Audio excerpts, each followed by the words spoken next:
Vamos só esperar um pouquinho para ver se mais gente vai entrando. Umas 5 horas a gente começa.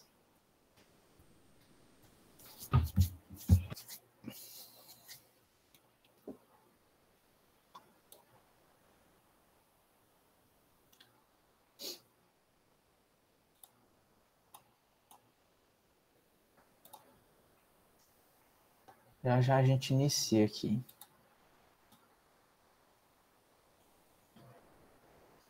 Arthur, antes de começar, dá só depois uns recadinhos para ele sobre a palestra que vai ter do seminário, tá? Uhum. Vou, inclusive, reenviar a mensagem que eu mandei no grupo há um tempo atrás.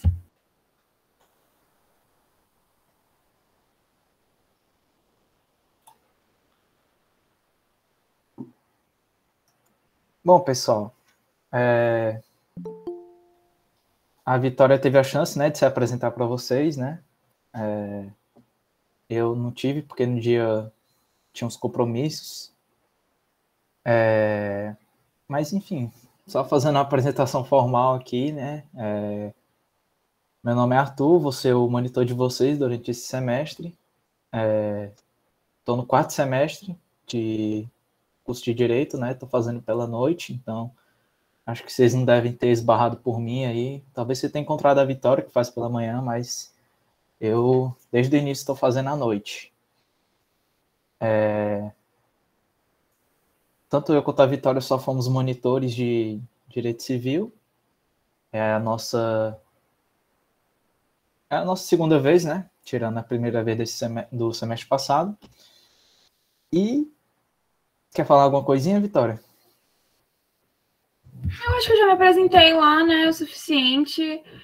Vocês já sabem que eu sou, meu nome é Vitória, vou ser monitora de vocês. A única coisa que eu queria falar mais especificamente é sobre a palestra, o seminário que vai ter, né? Mas como eu tô vendo que tem muita gente entrando, eu não sei se eu falo agora, se eu espero, tipo, sei lá, uns 3 minutinhos, 2 minutinhos. Uhum. Porque é realmente muito importante. A professora pediu para eu salientar isso com vocês. Espera dar 5h10. 5h10, aí. Esse Já Richard ia falar aí. uns 5h05, por aí. 5h10. Porque é tempo suficiente para todo mundo, né? Pô, aí não tem desculpa se chegar depois, tá bom? De fato, de fato. Mas é porque, assim, o minuto vale ouro, Verdade. gente. Vou botar uns... Falando em tempo, é até o que eu vou falar com vocês aqui, que esse horário que a gente está aqui não é horário fixo ainda, né? Porque ultimamente fiz algumas mudanças na minha grade da faculdade, também saí de um estágio, então ainda estou definindo alguns horários aí com a Vitória. Antes o nosso horário era de 1h30, aí a gente mudou para isso aqui um pouquinho mais tarde, pode ser que a gente vá para 4h30, enfim, porque a minha aula começa às 7 horas, né? Como eu falei para vocês, como eu faço à noite, começa às 7 horas. Aí, começando 5 horas, pode ser que fique às vezes muito em cima, né? Num dia que for se alongar um pouquinho, né? Então, por isso que a gente quer ter essa... Vamos fazer uma análise direitinho para ver qual tempo que vai ficar melhor para todo mundo, né? Mas o dia mesmo é para ser segunda-feira. É o dia que vocês acharam melhor, o dia que a Vitória também achamos melhor. Então, a gente só vai definir ainda mesmo o horário direitinho, aí a gente comunica para vocês no grupo, tá? E vocês têm alguma dúvida aí sobre, enfim, a monitoria? Vocês já sabem como é que funciona a questão dos pontos extras, da frequência? Se vocês tiverem alguma dúvida, vocês falem aí no microfone ou no chat. Também, falando para vocês, eu já estou gravando essa reunião.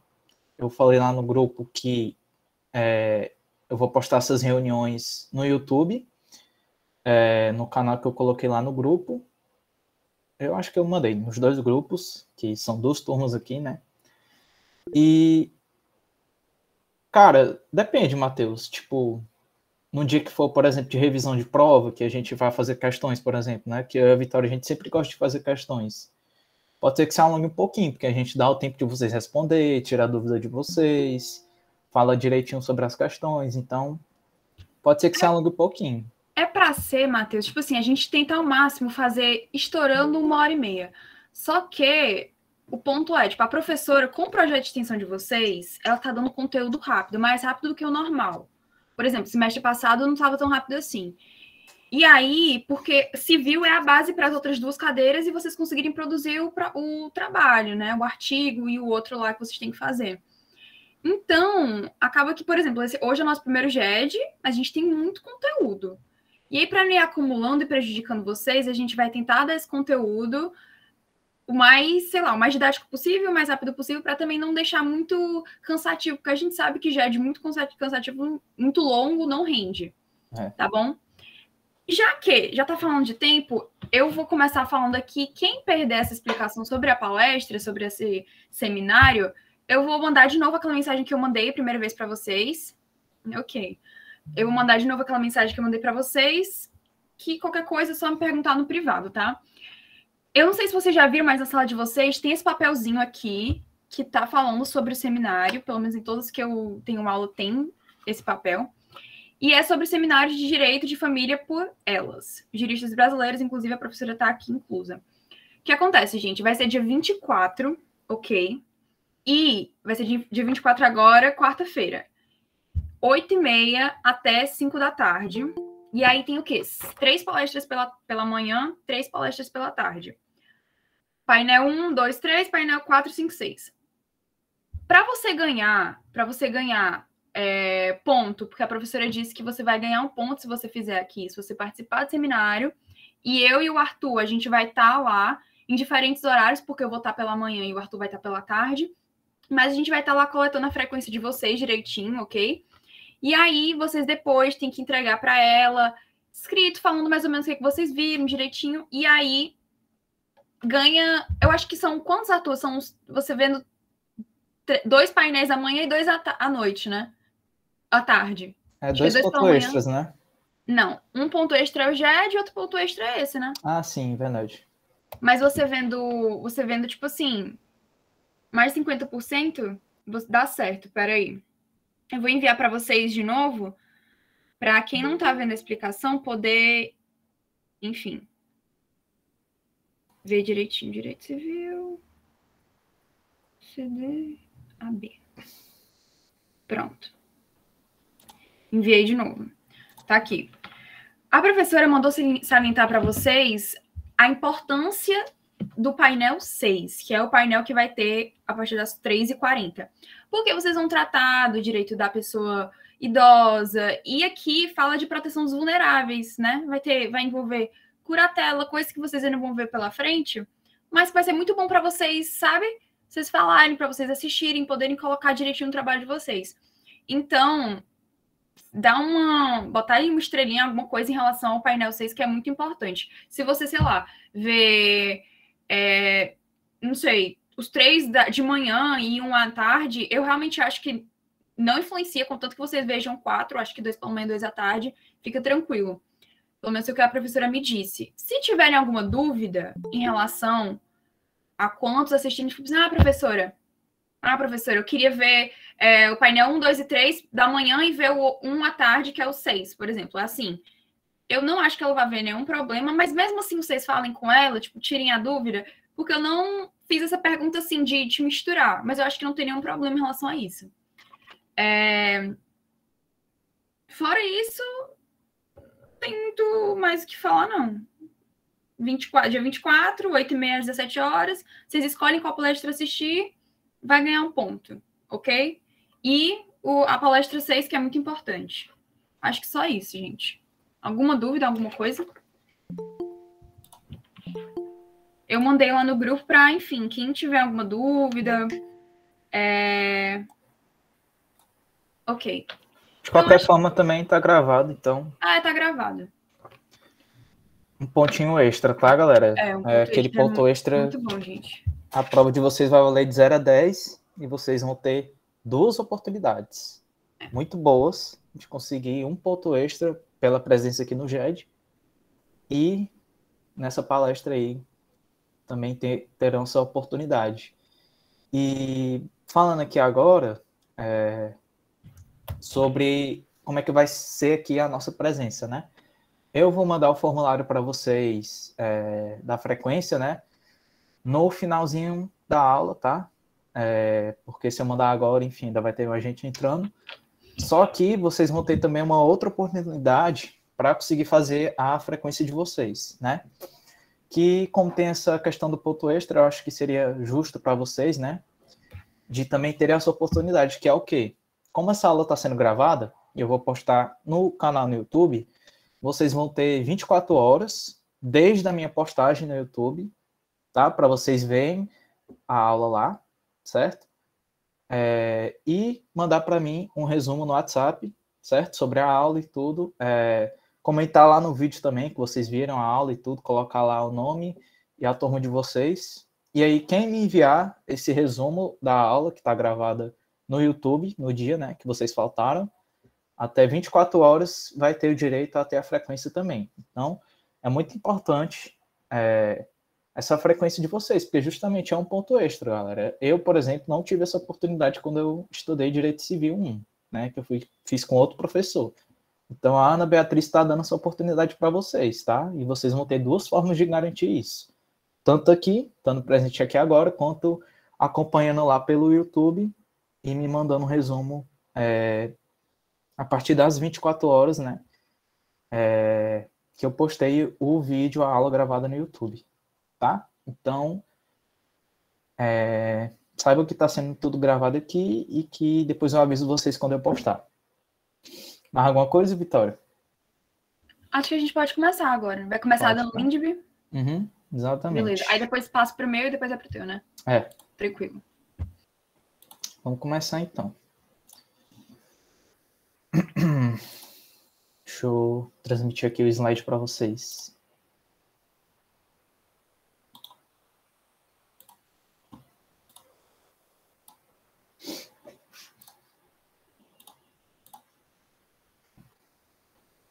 Só um minutinho.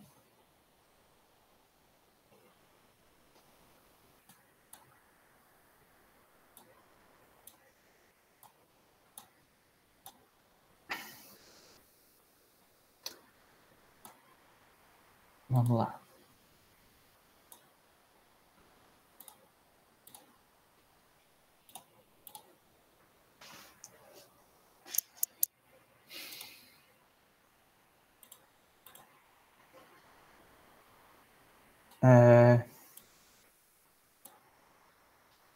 Pronto.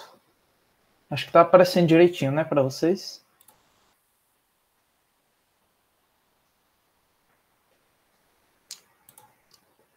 Show, valeu. Pronto, então vamos começar aqui, né, pessoal? Vamos começar aqui sobre o conteúdo. Começando aqui pelas características e funções da Lindby. Eu não sei se a professora chegou realmente a dar esse conteúdo para vocês, mas ela recomenda bastante que a gente fale sobre esse conteúdo. E como, enfim, já está com um conteúdo mais à frente, esse semestre também é bem mais rápido do que o semestre anterior, então eu vou até ser um pouquinho rápido com vocês. Bom, começando aqui pelas características e funções da Lindby. Primeiramente, denominada como Lei de Introdução ao Código Civil. Bom, para quem não sabe, né, Lindby significa Lei de Introdução às Normas do Direito Brasileiro, né? E antes, ela era denominada como Lei de Introdução ao Código Civil, ou seja, se especificando apenas ao Código Civil. Só que aí, os legisladores, analisando a lei, viram que ela não se tratava apenas sobre o Código Civil em si, né? Ela tinha uma abrangência maior, falando dessa forma, né? E, com isso, né, fizeram essa transformação, né? Alteraram o nome dela para a Lei de Introdução às Normas do Direito Brasileiro, dando uma maior abrangência, né? E isso vai justamente afetar nas características dela, em que ela é autônoma, mesmo ela tendo sido anexa ao Código Civil, como eu falei para vocês, né? O seu conteúdo imaterial não faz parte dele, que é justamente o que vocês vão ver aqui com a gente, que é algo bem mais abrangente, né? E ela é universal, pois é aplicada a todos os ramos do direito, em que não haver legislação específica sobre a matéria tratada. Vocês vão ver que, em alguns casos, o que a Lindby diz em alguns casos, não é muito respeitado, por exemplo, pelo direito penal, em que no direito penal tem uma legislação específica que é contra a legislação da LINDB, que, por ser mais específica, acaba sendo aplicada em relação à LINDB. Vocês vão ver isso nos exemplos futuros, tá? Aí aqui a gente colocou algumas funções da LINDB, né, que vocês vão ver aqui com a gente, reger as normas e a cessação delas, determinando toda a sua aplicação e interpretação das normas, enfim. Vocês vão ver isso mais com a gente aqui, tá? Passando em diante. Qualquer dúvida aí, é só vocês levantarem a mãozinha, pergunta no chat, qualquer coisa, tá? Começando aqui pelo artigo 1º da LINDB, da obrigatoriedade da lei. Quando é que a lei realmente se torna obrigatória? Quando a lei realmente se torna, se inicia a sua obrigatoriedade. Bom, toda lei em que não haver previamente por ela... Depois pode voltar? Posso sim, posso voltar.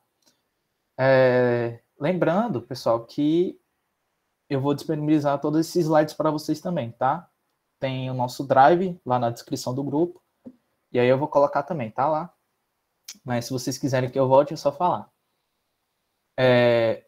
Beleza. Toda lei em que não haver previamente por ela descrito expressamente o período de vacatio legis terá um período de 45 dias no país após a sua publicação oficial. Bom, eu não sei se vocês lembram o que é vacatio legis, né? Eu lembro de ter estudado isso em ICD. Vacatio legis é um período entre a publicação da lei e a sua entrada em vigor. O que é a sua entrada em vigor? É quando a lei passa a vigorar, ou seja, é quando a lei passa a ser obrigatória. Então, vamos supor aqui, certo? Tem uma lei que está sendo feita por mim, legislador, em que eu vou proibir, por exemplo, só um exemplo, em que a partir de 8 horas da noite é proibido as pessoas se abraçarem na rua. Pronto. Eu coloco lá, como legislador, é proibido as pessoas se abraçarem na rua, e é isso. Eu sou contra o contato físico, eu sou contra qualquer tipo dessas coisas, certo? O período de vacatio legis é o período justamente em que temos a publicação da lei, certo? Então, eu publiquei esta lei que é proibido as pessoas se abraçarem na rua, e tem um período em que a sua entrada em vigor, que se torna obrigatório, ou seja, a partir deste momento em que ela entrou em vigor, é proibido mesmo. Antes disso, ainda não estava sendo proibido, não estava em vigor, certo? E aí é o seguinte, pessoal, algumas leis têm o período de vacatio legis descrito e outras não. E aí vamos supor, eu criei essa lei, certo? Que é proibido justamente as pessoas se abraçarem. Eu coloco lá. O período de vacatio legis terá 30 dias. Então, o que significa? Que esse período, que é a partir da publicação, vai se passar 30 dias, e depois desses 30 dias é que a lei vai entrar em vigor, ou seja, que ela vai ser obrigatória. Por que tem esse período? Para justamente, pessoal, os operadores do direito, a população, todo mundo que vai ser afetado por essa lei, se acostume a essa nova lei. Imagina eu criando uma lei, né? Essa lei, por exemplo, e ela já entrando em vigor amanhã, por exemplo. Todo mundo que, enfim, tem o costume de se abraçar e tudo na rua, enfim, vai todo mundo se lascar. Então, justamente tem esse período de vacatio legis para que todo mundo se acostume a esta lei. Por exemplo, o Código Civil. O Código Civil, quando este Código Civil nosso atual, ele teve o período de 1 ano de vacatio legis. Imagina, pessoal, eu lançando um novo Código Civil amanhã, em que altera, por exemplo, altera tudo sobre o casamento, por exemplo. Imagina para as pessoas que vão se casar, por exemplo. Então, por isso que tem esse período de vacatio legis, para que todo mundo possa se acostumar a essa nova lei. E aí, tem algumas leis que têm esse período de vacatio legis e tem outras que não. Certo? Quais são as possibilidades? Pronto. Quando tem uma lei A, certo? Em que não há nada escrito sobre vacatio legis, esta lei vai ter um período de 45 dias de vacatio legis. Pronto. É isso a regra, certo? Agora, eu tenho uma lei B em que está escrito: esta lei entra em vigor na data de sua publicação. O que isso significa? Que quando a lei for publicada, ela vai entrar em vigor, ou seja, não tem período de vacatio legis, ou seja, não tem aquele período em que a população vai se acostumar à lei. Foi publicado no dia já está valendo. Pronto, é isso, certo? Ou então, o legislador pode especificamente colocar: esta lei terá, vamos supor que 90 dias de vacatio legis. E aí vai passar os 90 dias, e aí a população vai ter esse tempo para se acostumar. Então, o legislador ele pode optar por essas três opções: ou não falar nada, e aí vai ser 45 dias, ou falar que vai ser publicada na data, ou falar que vai entrar em vigor na data de sua publicação, então não vai ter vacatio legis, ou então ele pode especificar uma quantidade de dias, 90, 10, 15, enfim, só para não ser 45 dias. Então são essas três possibilidades que o legislador pode fazer em relação ao vacatio legis. Certo? E aí, nos estados estrangeiros, né, em que a obrigatoriedade da lei é admitida, o prazo de vacatio legis no país é de 3 meses. Bom, o que é isso daí?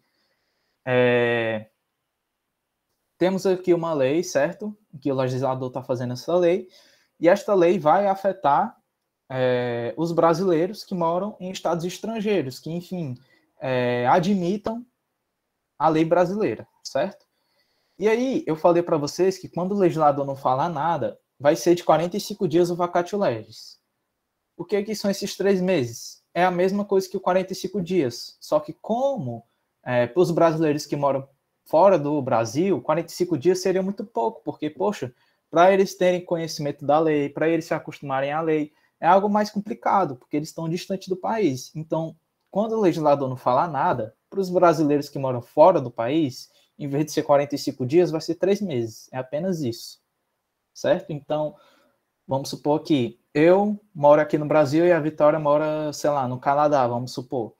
E aí surge uma lei em que essa lei que fala que é proibido abraçar os outros depois de 10 horas da noite, vamos supor. E eu, vendo lá a lei e tudo, vejo que não tem período, vejo que eles não especificaram nada sobre o vacatio legis. Então, para mim, que mora no Brasil, vai ser 45 dias, e para a Vitória, que mora fora do país, vai ser 3 meses, tá?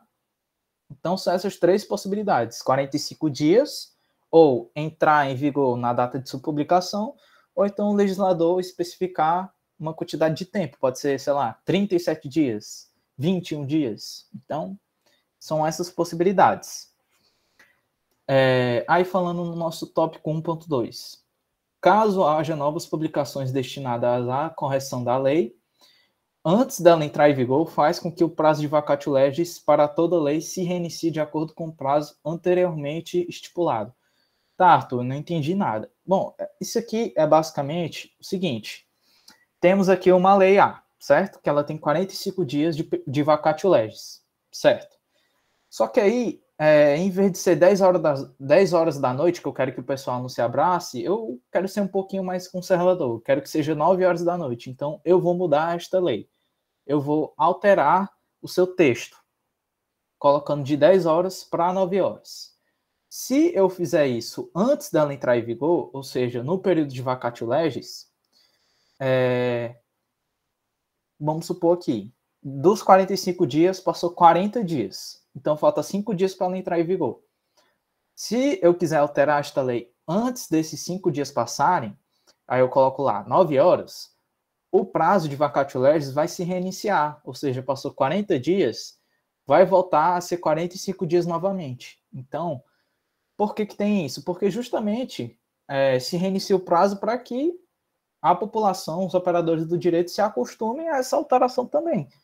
Então, tendo essas correções no texto, antes dela entrar em vigor, apenas se reinicia o período de vacatio legis. Tranquilo. Agora, se for depois dela entrar em vigor, aí, como vocês sabem, tem o princípio da legalidade, por exemplo, em que esta lei vai ser considerada uma nova lei. Então, A lei entrou em vigor, eu quero fazer uma mudança nela. Para que eu possa fazer uma mudança nela, vai ter que ser feita uma nova lei que altere, revogue esta lei anterior, que é justamente sobre isso que a gente vai falar, sobre a revogação dela, aqui nesse próximo slide, certo? Ficou alguma dúvida aqui em relação ao slide da obrigatoriedade da lei?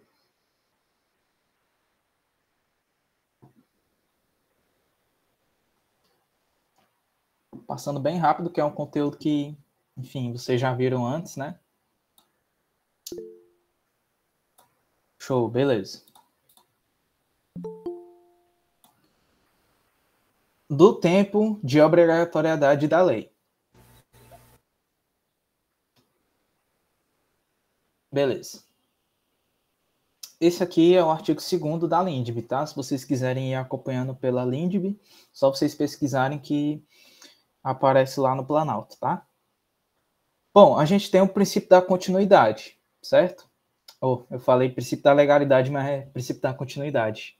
O princípio da continuidade, no artigo 2º, em que a lei que possua vigência permanente terá vigor até que outra lei a modifique ou a revogue. Bom, o que significa isso daí? Tem, pessoal, eu não sei se vocês sabem, mas tem algumas leis que possuem vigência temporária. E um grande exemplo disso é a lei da Copa, né? Que é um exemplo que eu sempre dou quando eu falo disso aqui, que é um exemplo que a gente mais conhece, assim. E o que é essa vigência temporária? É que a lei, ela vai ter o seu período, né?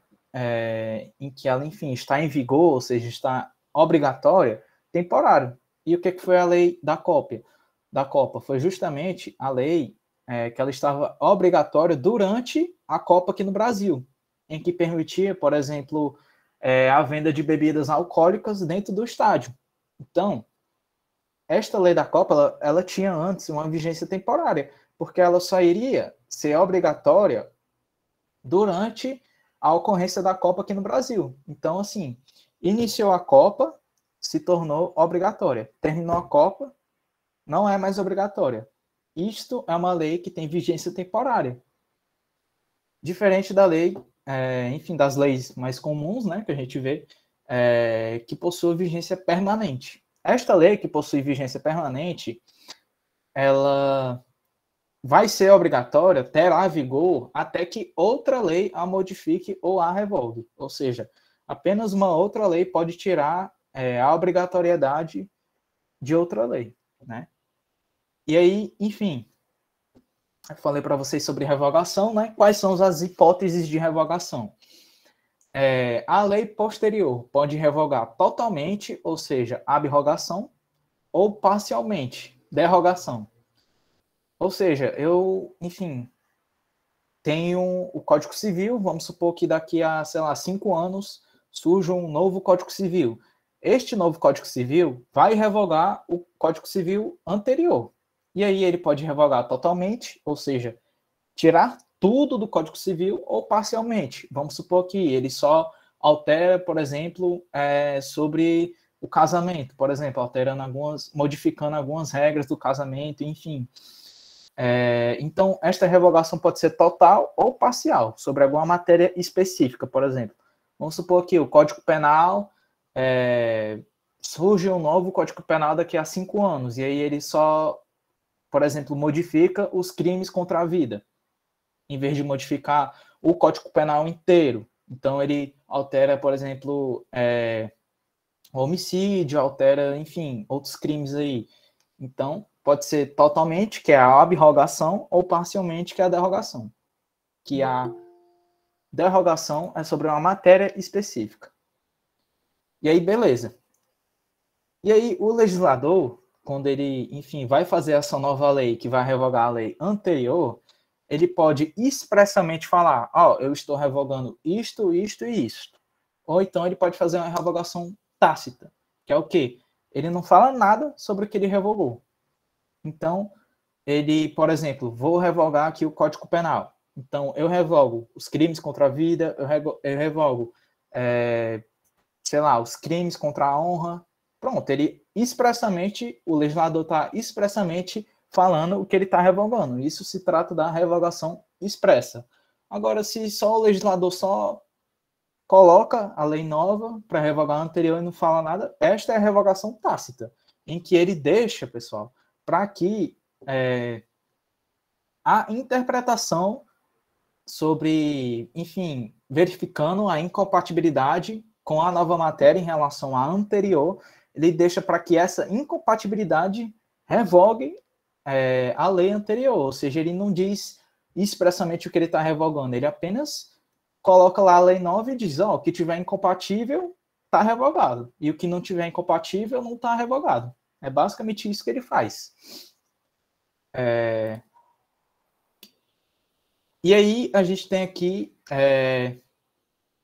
o fenômeno aqui, né, da não repristinação, que é até meio confuso, por isso que eu coloquei essa imagem aí para que vocês possam entender direitinho. Que é justamente o quê? Vamos supor aqui que tem uma lei A, né, que fala sobre, enfim, alguma matéria específica, e aí surge uma nova lei B, que também fala sobre essa matéria específica, mas é incompatível com a lei A, ou seja, a lei B revoga a lei A. Só que aí, futuramente, surge uma lei C, que ela apenas revoga a lei B. Apenas revoga a lei B, não fala nada sobre a lei A e tudo, apenas revoga a lei B. Pronto, só isso. Vocês estão vendo que a lei B, ela surgiu para revogar a lei A. Só que agora a lei B também foi revogada, ou seja, nenhuma das duas está existindo. E aí vocês devem pensar, pronto, então se a lei B está revogada e ela revogava a lei A então vai voltar a funcionar, porque não tem mais nada revogando ela, já que a lei C está revogando a lei B, e a lei B sendo revogada não tem mais nada para revogar a lei A, mas não é assim que funciona. A lei A, ela só vai voltar realmente a, enfim, ter a sua obrigatoriedade se a lei C fala desta forma. Eu revogo a lei B e a lei A vai voltar a ter a sua obrigatoriedade, vai sofrer o fenômeno da repristinação, ou seja, a reativação da lei A. Então, para que a lei A volte realmente a vigorar, porque a lei B foi revogada, a lei C tem que falar expressamente no seu texto da lei que a lei A volta a ter obrigatoriedade pela lei B ter perdido a obrigatoriedade. É meio confuso, mas eu acho que por esse quadrinho aqui dá para vocês entenderem, né? Vocês conseguiram entender?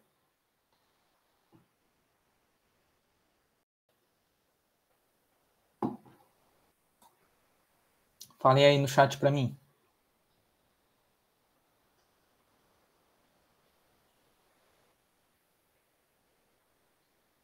Pois é, que é meio confuso você ficar falando lei A, lei B, lei C, lei D, lei tarará. Mas é basicamente isso, galera.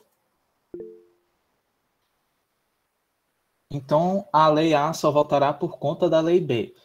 A lei A, deixa eu ver aqui teu nome, Iraciara. Acho que eu falei certo, não sei. A lei A só vai voltar se a lei C, porque é o seguinte, vamos supor aqui, tá? A lei A fala sobre uma nova taxa de imposto de 10%. Pronto. Certo?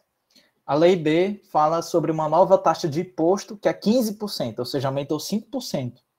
Certo?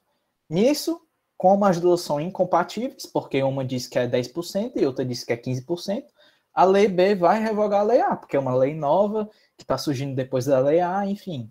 Pronto. Então, a lei A deixou de ter obrigatoriedade porque é incompatível com a lei B. Beleza, tranquilo.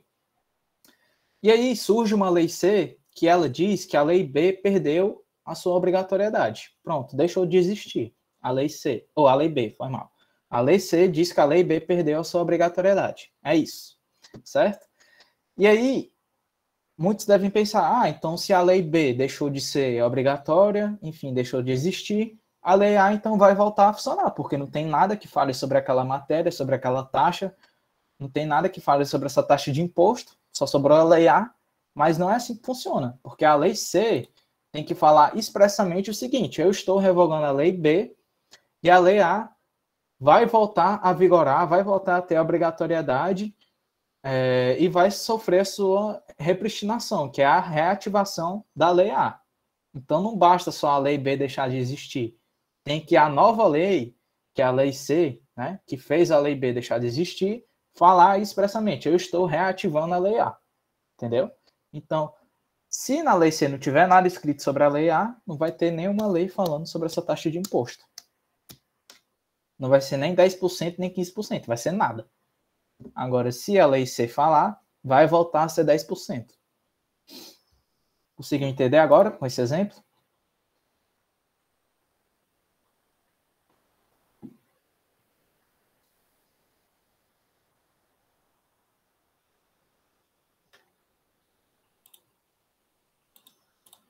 Fala aí no chat se conseguiu. Conseguiu? Beleza.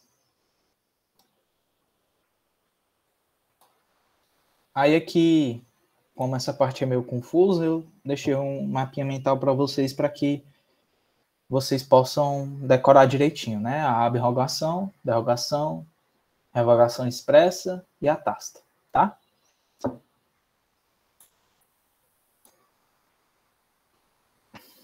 Aí a gente vai para o nosso artigo 3º.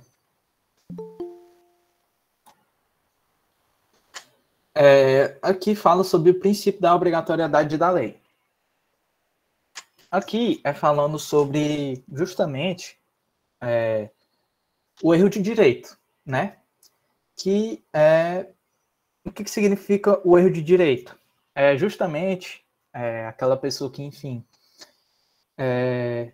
comete, né, uma infração, né, comete, enfim, algo que é contra a lei, e aí ela afirma que, eu não sabia, eu não entendi, eu tive uma interpretação errada desta lei, eu não conhecia sobre esta lei. Então, o que esse artigo 3º justamente está falando? Ninguém pode usar como justificativa o erro de direito para o não cumprimento da lei.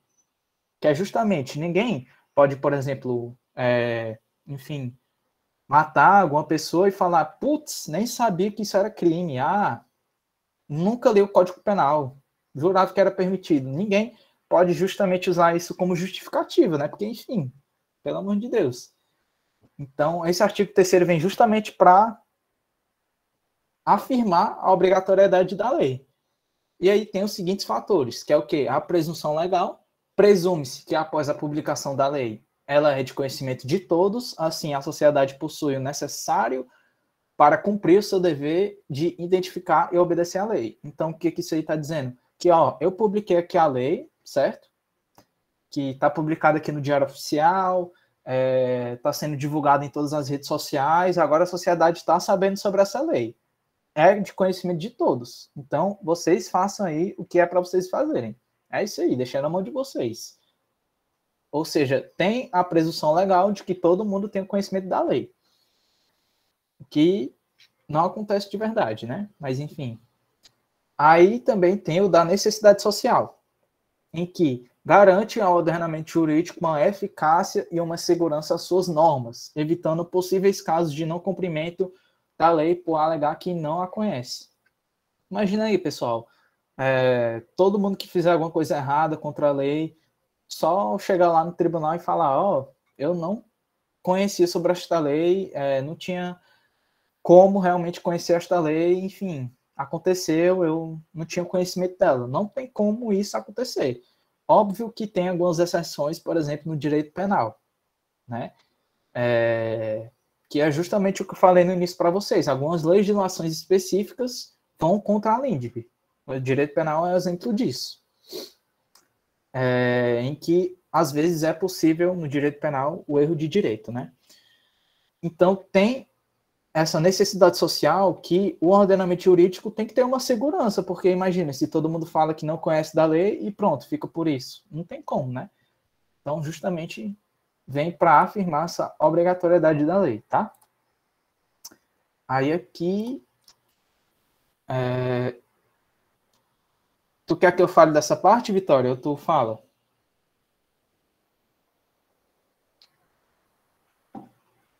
Fala aí tu, Arthur. Pode falar.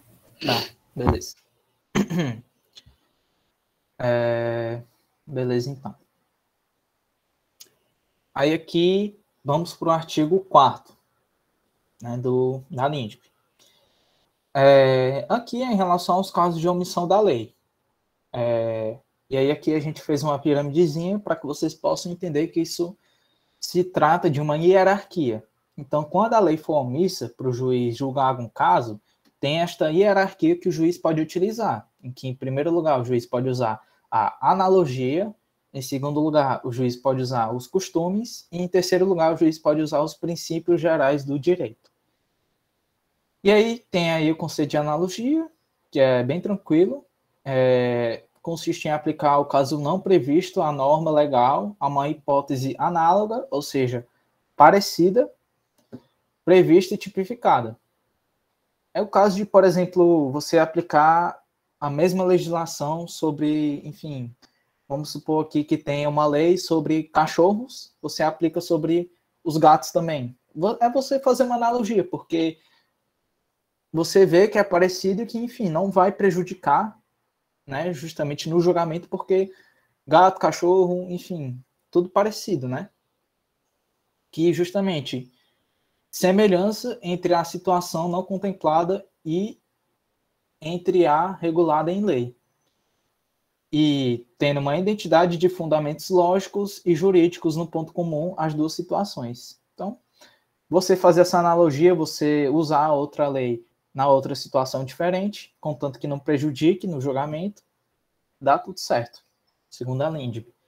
E aí a gente também tem os costumes, né, que vocês já devem saber de qual isso daí, e os princípios gerais do direito, né? É basicamente isso. O juiz segue essa ordem quando a lei for omissa.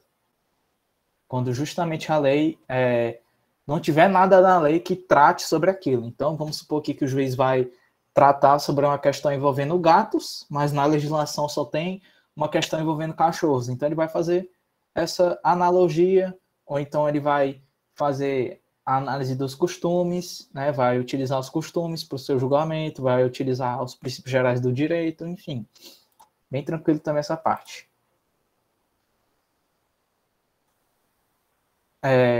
Aí aqui o artigo 5º,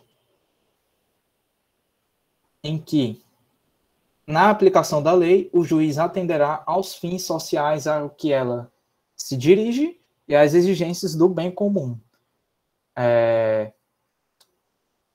E aqui é justamente em que o juiz ele não pode interpretar a lei, né, aplicar a lei de uma forma que, enfim, vá contra o bem comum, vá contra o fim social que aquela lei foi feita, né? Então, enfim, por exemplo, né, a gente tem um Código Penal. Qual é o fim social que o Código Penal tem? Tem, por exemplo, os crimes contra a vida, que tem um fim social de, por exemplo, defender a vida, né, da pessoa. Aí a gente também tem, por exemplo, as regras do casamento que tem no Código Civil. Tem justamente o fim social de regular o casamento. Então, o juiz não pode alterar o fim social que a lei se admite, né? E vocês sabem muito bem que, enfim, praticamente todo dia a lei muda, né? Então, devido às exigências do bem comum. Então, o bem comum, ele altera muitas vezes a interpretação da lei. E às vezes, por exemplo, a lei tem que ser modificada, às vezes a lei tem que ser interpretada de uma outra forma pelo juiz. Então, tudo isso tem que ser analisado pelo juiz. Ele não pode só aplicar de acordo com o que ele acha, de acordo com o fim que ele acha, não. Ele tem que analisar as exigências do bem comum sobre aquela lei e os fins sociais que ela se admite. Aí aqui no artigo 6º, diz que a lei em vigor terá efeito imediato e geral, respeitados o ato jurídico perfeito, o direito adquirido e a coisa julgada. Aí aqui a gente vai falar para vocês o que é cada um. O ato jurídico perfeito é o ato humano já consumado e realizado de acordo com a lei vigente da época. Então, vamos supor aqui, vamos supor que, por exemplo, a gente tem, enfim, alguma lei que proíba um ato humano, certo? Esta lei não pode, por exemplo, pegar o ato jurídico perfeito realizado antes dela entrar em vigor. Então, vamos supor que o crime de homicídio até ontem não era proibido. Antes de ontem, se eu tiver matado alguém, esta lei vai ter que respeitar o ato jurídico perfeito que eu fiz antes de ontem. Não tem como ela, enfim, me prejudicar se antes não era proibido, por exemplo. Então, justamente vem para isso. E aí, a gente também tem o direito adquirido. Aqui é bem tranquilo, né? Enfim, é o direito que a pessoa adquire por ter cumprido uma condição pré-estabelecida. É o caso de, por exemplo, justamente você completar 18 anos e você ter, por exemplo, a sua capacidade civil, a sua maioridade penal. Então, você tem um direito adquirido. E aí a lei também tem que respeitar esse direito adquirido seu. E a coisa julgada é uma decisão judicial que já não cabe mais recurso. Então, enfim, que já não caiba mais recurso para que você possa requerer mudar aquela decisão feita pelo juiz. Né? Então, pode ser por conta de prazo, pode ser porque chegou, enfim, na última instância. Então, justamente é essa decisão que não cabe mais recurso, tá? Aí aqui tem um resumozinho de tudo que a gente viu. Eu sempre gosto de deixar esses resumos para vocês. Ficou alguma dúvida em relação à LINDB? A gente vai fazer análise só desses do artigo 1º até o artigo 6º, né? Porque a professora destacou apenas esses, né? Mas ainda tem outros artigos, mas a gente só vai fazer destes. Ficou alguma dúvida aí, pessoal?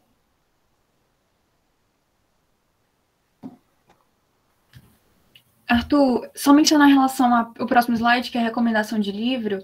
Eu não sei se a professora mencionou para vocês, mas o livro que a gente utiliza, pelo menos eu utilizo, eu não sei qual que tu utiliza, Arthur, mas o que eu utilizo é o do Carlos Alberto Gonçalves, que eu gosto muito, gente, é muito bom, esse aqui do meio. Mas os outros também são muito bons. Eu vejo que, quando eu estava estudando com a Ana Beatriz, em Civil 1, ela utilizava muito...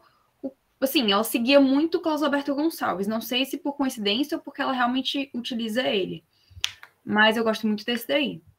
E aí tem outros também, caso vocês queiram. O Stolzen, alguns amigos meus utilizam ele também, gosto muito dele. Então, fiquei a critério de vocês.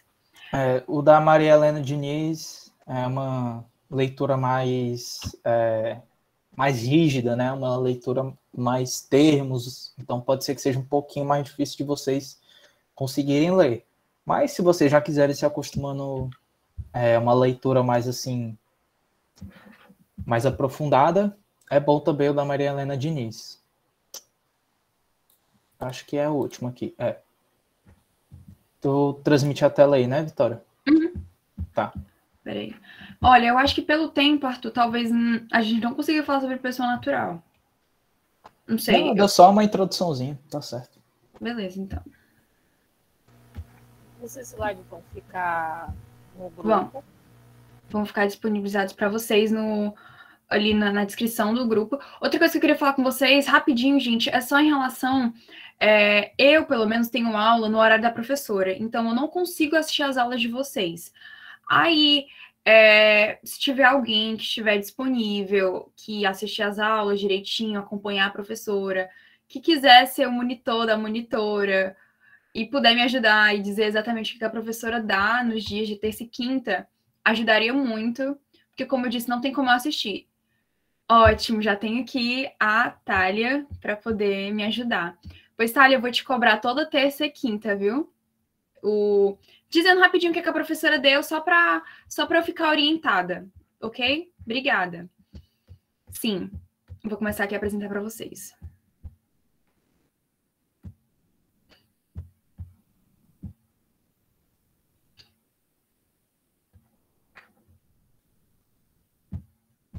Tá dando para ver direitinho? Sim ou não?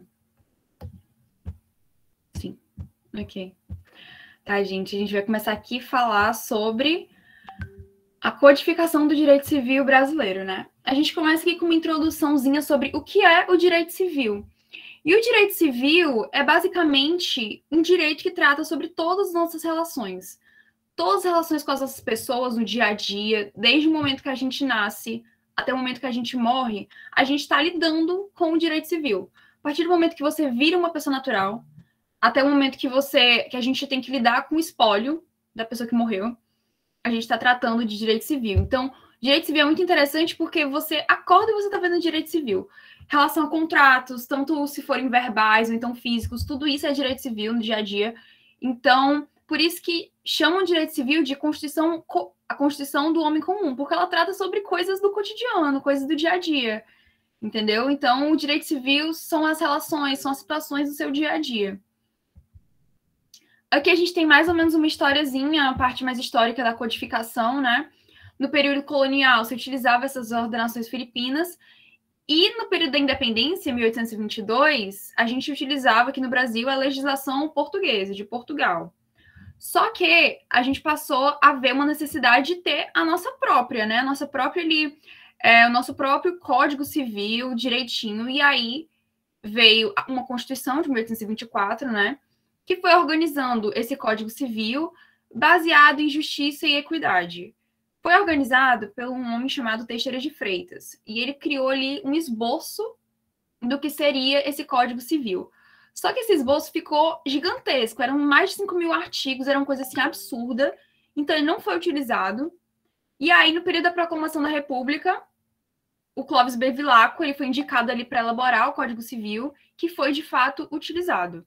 Esse esboço aqui do Teixeira de Freitas era completamente assim absurdo, era muito grande, e aí o do Clóvis Bevilacqua foi de fato utilizado aqui no nosso país.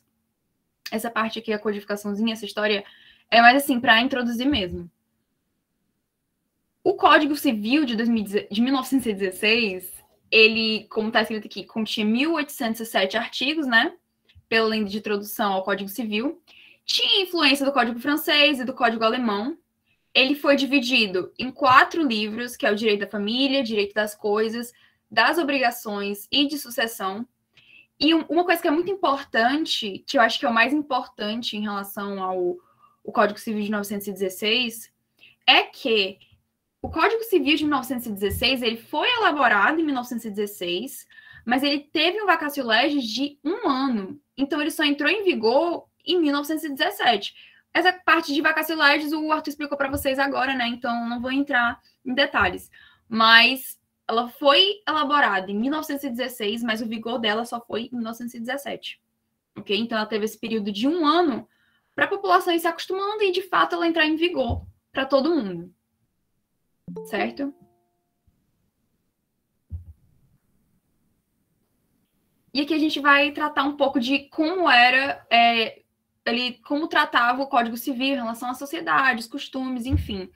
E a gente sabe ali que era um período, assim, final do século XIX, início do século XX, então ainda tinha uma influência muito patriarcal, tinha questões que, na época, cabiam, mas que atualmente, assim, não cabe mais ter no Código Civil, tanto que o de 2002 teve toda uma mudança em relação a isso, né? Porque eram questões ultrapassadas, que refletiam a realidade daquela época, mas que em 2002 não cabiam mais.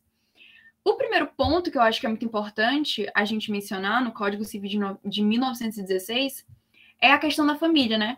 Porque na época a família ainda era muito patriarcal, era muito hierarquizada. Então o homem ele estava acima da mulher, o homem era a cabeça de tudo, o homem era o que pensava e a mulher estava ali submissa, a mulher respondia assim, sabe?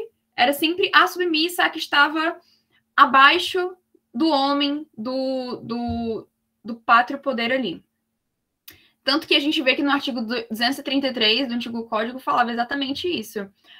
O marido é o chefe da sociedade conjugal, compete-lhe a representação legal da família, a administração dos bens comuns e dos particulares da mulher, que ao marido competirá administrar em virtude do regime matrimonial adaptado ou do pacto antinupcial. Então, ela estava completamente submissa. Essa era uma característica que tinha no código anterior. Em relação à propriedade também, existia uma preocupação muito grande em ter a propriedade, mas não haviam muitos, assim, poucos direitos fundamentados ali, entendeu? No contrato. Inclusive, o contrato é um outro tema, porque essas questões contratuais entre as partes, elas eram elas tinham uma liberdade muito grande, elas não eram tão rígidas. E o problema de um contrato que ele tem, assim, que era muito livre entre as partes, é que pode haver injustiças, um lado ter mais benefícios que os outros, isso gera problema para o direito, gera problema, enfim, porque você vai ter que lidar, porque atualmente as situações é que existem casos muito complexos na sociedade, então os contratos, mesmo tendo uma certa flexibilidade, eles precisam ter ali as cláusulas direitinho de como as coisas devem ocorrer, né? E nessa época era uma coisa muito livre ainda. Aí a gente vem... Nenhum problema em relação ao Código de 1916, não, né? Vamos entrar aqui no de 2002 agora. Essa parte é mais, enfim, histórica e tal. É para vocês entenderem o Código Civil e a gente depois começar a falar sobre pessoa natural, que o Arthur vai dar a introdução para vocês. Enfim, o Código Civil de 2002, a gente vê uma diferença muito grande do de 1916 para o de 2002, que é essa questão do coletivo. Por quê? No Código de 1916, era muito a questão do individual, da pessoa olhando para si mesma. E no de 2002, a gente vê essa questão da coletividade, da necessidade de todos estarem ali integrados na sociedade para que ela, né, funcione, porque a gente vive numa sociedade muito complexa e as coisas precisam se encaixar para funcionar direito. A gente tem aqui as características, né? O Código de 1916 não é como se ele tivesse sido, assim, completamente modificado em relação de 2002, né? Eles pegaram o Código de 1916 e reestruturaram, atualizaram para 2002. Então, assim, obviamente tem coisas que não dava para você pegar de 1916 para agora, para 2002. Mas outras coisas eles conseguiram utilizar. Então, foi uma atualização do código anterior, né? Mantiveram o Código Civil como uma lei básica, embora não seja geral, mas que trata, assim, de direito privado, né?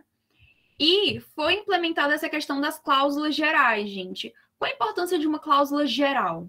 A cláusula geral, ela é importante porque ela meio que, assim, põe ali como é que a lei, como é que aquela situação vai ser tratada, mas ela dá a margem para a interpretação do juiz, ela dá a margem para que a jurisprudência possa entrar.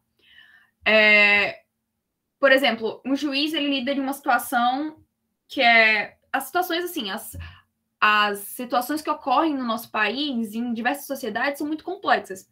Então, você criar uma lei rígida, muito rígida, sem ter uma cláusula geral que abre espaço para interpretação, para jurisprudência, pode gerar o quê? Injustiça. Porque os casos são complexos, os casos são variados, casos um é diferente do outro, então você precisa permitir com que o juiz ele possa dar sua interpretação também, possa vir a ter espaço para jurisprudência, para poder ter um entendimento também dele, entendeu? Não pode ser uma coisa rígida, fixa, que é só daquele jeito, porque vão vir injustiças e, obviamente, né, a gente evita a injustiça o máximo possível, mesmo que, na realidade, ocorram muitas. Então, é muito importante essa questão do surgimento das cláusulas gerais exatamente para que a jurisprudência possa entrar e possa ter o seu entendimento também, interpretação do juiz, enfim. A estrutura e o conteúdo do Código Civil, houveram umas modificações, porque o Código ele é dividido em parte geral, pessoas, bens e negócios jurídicos, parte especial, direito das obrigações, direito de empresa, direito das coisas, direito de família e direito das sucessões. E a gente, assim, estudando no geral, a gente percebe que o objeto do direito civil é a tutela da personalidade humana, né? Patrimônio, família, transmissão, tudo que engloba o ser humano, tá ali, o direito civil tá tratando sobre ele, tá tutelando, né? Então, é uma coisa que é muito importante. Essa imagem, eu peguei da professora. Eu não sei se vocês conseguem ver, eu não sei se eu consigo aumentar aqui. Não sei. Mas eu acho que eu vou ler aqui. Dignidade da pessoa humana, igualdade entre os sexos, função social da propriedade, igualdade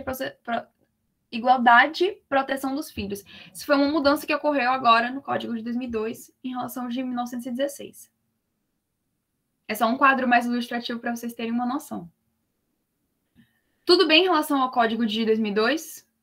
essa questão das características, que foi preservado de 1916 com atualizações, importância das cláusulas gerais, o que o direito civil tutela, que é a personalidade humana. Enfim, eu acho que isso é bem tranquilo, né, para vocês. Se tiverem alguma dúvida, podem falar.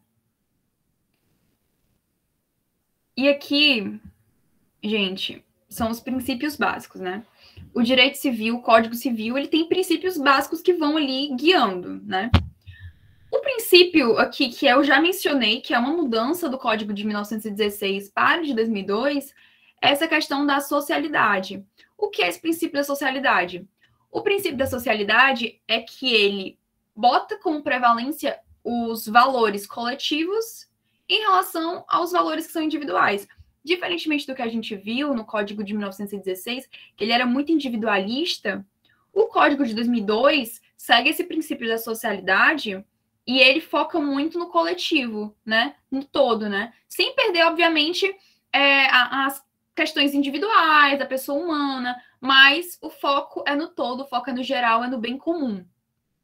Essa adaptação a gente via que no Código de 1916 a mulher era completamente submissa, ela tinha um papel muito rebaixado ali na sociedade, ou quase não inexistente, e agora ela é uma pessoa emancipada, agora ela está de igual a igual com o homem, tanto em relações, enfim, a gente vê que ela está ali, diferente de 1916, ela está ali, teoricamente, recebendo os mesmos direitos.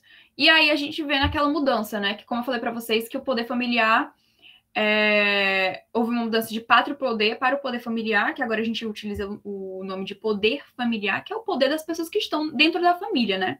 De ambos os cônjuges. Não é só de um, não é só de outro, daqueles que fazem parte da família, daqueles que são os cônjuges, eles têm o poder da família, não é pátrio, não é só do homem. E isso é uma das mudanças que o princípio da socialidade trouxe, que a gente vê muito presente no Código de 2002, que não existia no de 1916, né? E houve essa mudança, essa atualização para os dias de hoje, né? Um outro princípio que a gente tem... Peraí. Um outro princípio que a gente tem é esse princípio da eticidade, né? A pessoa humana, ela é fonte de todos os demais valores, de tudo aquilo que surge em torno do ser humano, da pessoa humana. Obviamente, a gente prioriza equidade, boa-fé, justa causa. Boa-fé vocês vão estudar muito em civil, enfim, em todos aí que vocês vão estudar, vocês vão ver essa palavra, boa-fé. Civil 1, 2, 3, eu tô no 3 agora, né? Eu escuto muito isso, porque é muito importante contrato. É muito importante você ter a boa-fé no contrato, né? Vocês vão estudar mais pra frente, direitinho. Mas ter a boa-fé, ter essa equidade, ter a justa causa, ela guia melhor o juiz para poder tomar decisões mais justas, né? Soluções mais justas, mais equitativas. Então, é muito importante ter esse princípio da eticidade para poder também contribuir para decisões mais justas do Poder Judiciário. E, por último, a gente tem o princípio da operabilidade, né? Que leva em consideração que o direito ele é feito não para estar somente ali no papel. A gente não quer, o legislador, ele não quer um direito que seja feito só para estar ali no papel. O direito, ele tem que estar fora do papel, ele tem que conseguir ser executado, tem que ter uma operabilidade, ele tem que conseguir efetuar aquilo que ele se propõe a fazer. Então, a gente busca um direito que seja executado, que seja efetivado, que de fato ocorra, que não seja algo que está simplesmente no papel, e que de fato tenha uma operabilidade na sociedade e consiga funcionar para solucionar problemas, para, enfim, poder ali ajustar as relações interpessoais e essas questões. Gente, a minha parte era só isso. Eu falo um pouco rápido, acho que vocês perceberam. Mas se vocês quiserem que eu repita mais alguma coisa, eu posso repetir. Se não tiverem entendido, eu posso repetir. Fiquem tranquilos. Essa parte é bem introdutória, né? Mas, enfim, se alguém tiver alguma dúvida sobre o Código de 1916, o Código de 2002, esses princípios, eu posso retornar. Se não, a gente pode agora passar para uma introduçãozinha de pessoa natural e aí fecha o GED. Alguma coisa?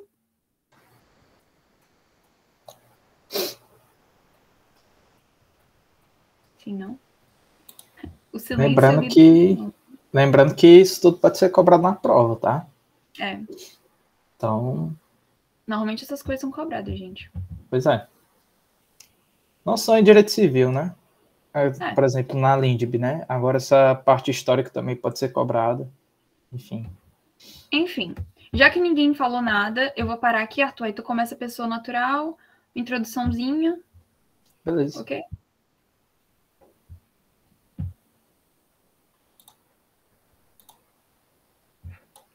Tranquilo.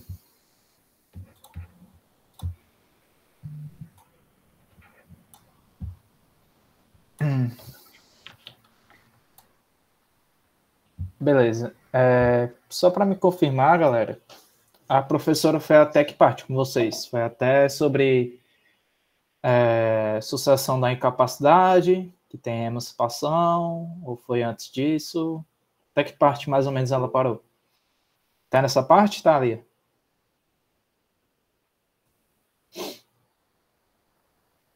Beleza. Beleza. Vou tentar chegar pertinho daí. É porque esse conteúdo não é muito bom, vamos dar assim rápido mesmo. Mas enfim. É muito importante. Mas assim, tu dá uma introduçãozinha, Arthur, de boa, se... Dá certo. Personalidade jurídica. Ó, aqui realmente começando o Código Civil, né? Se vocês forem ver lá o Código Civil, realmente começando ele, a partir do artigo 1º, a gente já trata da personalidade jurídica. O que é personalidade jurídica? É o conceito. É uma aptidão, ou seja, um poder, para ser um sujeito de direito. Ponto. O que é ser sujeito de direito? É você ter a possibilidade, ou seja, você conseguir contrair direitos e deveres. Quem não é sujeito de direito não tem a possibilidade, não consegue contrair direitos e deveres. Ponto. É isso que vocês têm que saber. Sobre essa primeira parte, pelo menos. E quem que pode ter a personalidade jurídica? Quem que tem essa capacidade de ter essa personalidade jurídica? É o que diz no artigo 1º. Toda pessoa é capaz de possuir personalidade jurídica. Então, o que o Código Civil está falando para a gente? O que nós, Código Civil, consideramos como pessoa é sujeito de direito. Ou seja, é capaz de possuir personalidade jurídica. É basicamente isso que o Código Civil está falando para a gente. Então, tudo que não for pessoa não possui personalidade jurídica. Então, se vocês perguntarem, Arthur, então, o meu animalzinho, meu cachorro de estimação, é um sujeito de direito? É uma pessoa para o Código Civil? Possui personalidade jurídica? E eu vou dizer para vocês, não. O seu animalzinho, o seu gatinho, o seu cachorro, enfim, não tem a possibilidade de contrair direitos e deveres. Ué, mas como é que eu vou defender o meu animalzinho se acontecer alguma coisa com ele, se alguém bater nele, enfim. Isso aí é o caso de, a legislação mesmo especificar isso. Mas agora, por exemplo, o teu cachorrinho, ele não pode, por exemplo, contrair direitos e deveres, vamos supor aqui no contrato, em que eu vou vender o meu celular para o meu cachorro. Então, o meu cachorro tem o dever de me pagar, né? E eu tenho o dever de dar o celular para ele. Não tem como isso acontecer, né? O meu cachorro tem o direito ao celular e eu tenho o direito ao dinheiro. Não tem como. Então, por isso que ele não é um sujeito de direito. Porque o Código Civil especifica que são apenas as pessoas que possuem essa personalidade jurídica. E aí, algumas características da personalidade é um atributo genérico, absoluto, abstrado, enfim, é algo inerente a todas as pessoas, ou seja, todo mundo possui, é algo que a pessoa tem. Não tem como a pessoa negar essa sua personalidade jurídica, a pessoa tem. E é isso. Aí, beleza, Arthur, a gente entendeu o que é a personalidade jurídica, que é justamente a pessoa ter esse poder, ser um sujeito de direito. Como é que eu consigo isso? Como é que eu sou pessoa para o Código Civil? Porque tu falou que toda pessoa tem personalidade jurídica. Mas em que momento eu me torno pessoa para o Código Civil? Aí aqui a gente começa a falar sobre o início da personalidade, em que o Código Civil atualmente adota a teoria natalista, em que assim que o nascituro nasce com vida, ele adquire personalidade. Arthur, não sei o que é nascituro. Justamente, nascituro enfim, o ente em que ainda está na barriga da mãe, né? Que ainda não nasceu. E aí, assim que ele nasce com vida, ele adquire essa personalidade. Então, o nascituro é aquele ente que justamente ainda não nasceu, mas está lá, passando pelo processo de gestação. Mas ele ainda não nasceu. E aí, como é que eu sei, Arthur, que ele nasceu com vida e tudo? Porque, enfim, tem casos em que o nascituro nasce, mas aí, enfim, morre logo em seguida. Como é que eu vou saber? Para isso, existe esse exame que eu coloquei para vocês, que, enfim, eu não sei se a professora falou para vocês, mas no direito, na saúde, né, enfim, em tudo, se considera que a pessoa nasceu com vida quando ela dá a primeira inspiração, ou seja, ela respira, mesmo que ela morra um segundo depois, ela foi considerada uma pessoa viva, porque assim que a pessoa nasce com vida, ou seja, assim que a pessoa nasce e respira, ela é considerada viva, para a saúde, para o direito, enfim. Então, vamos supor que esse nascituro está lá, né, no período de gestação, e aí vai nascer, e aí acaba não respirando.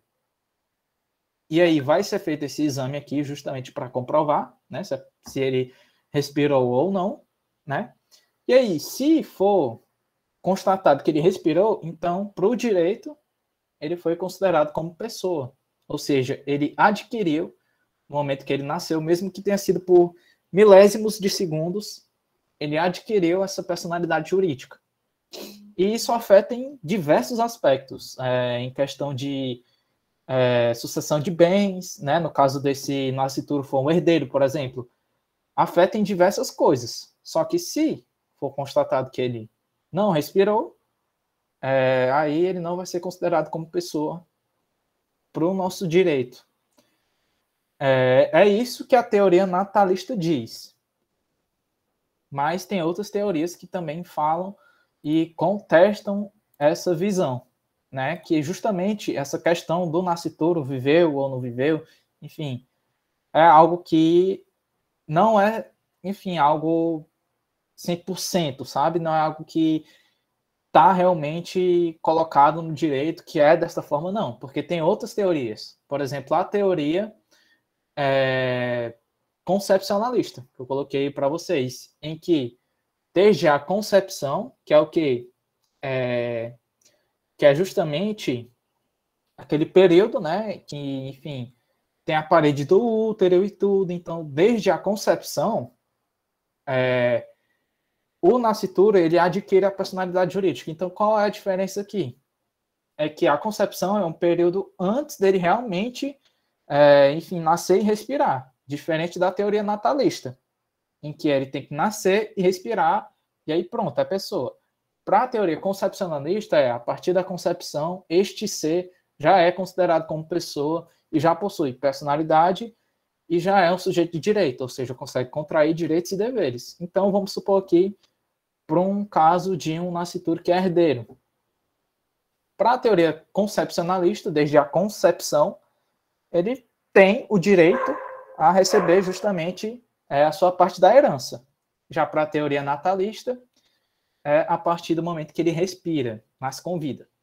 Tá? Então, não há um consenso, tanto na doutrina quanto na jurisprudência, mas o que a gente tem certeza é que o nascituro tem resguardado seus direitos personalíssimos. Isso a gente vai ver depois de direitos personalíssimos, tá? E é isso. Aí depois eu continuo com vocês essa parte aqui, porque senão vai se estender muito, tá? É basicamente isso, tá, pessoal? Depois eu falo com vocês direitinho da capacidade, da incapacidade, enfim. Era só essa questão mesmo do nascituro que eu queria passar para vocês. Tranquilo? Ficou alguma dúvida? Tudo certo. Show, valeu, Richard. Manda aí a frequência, Arthur, pra eles. Vou mandar. E, Thalia, me manda um oi no WhatsApp só pra eu saber que é tu, por favor.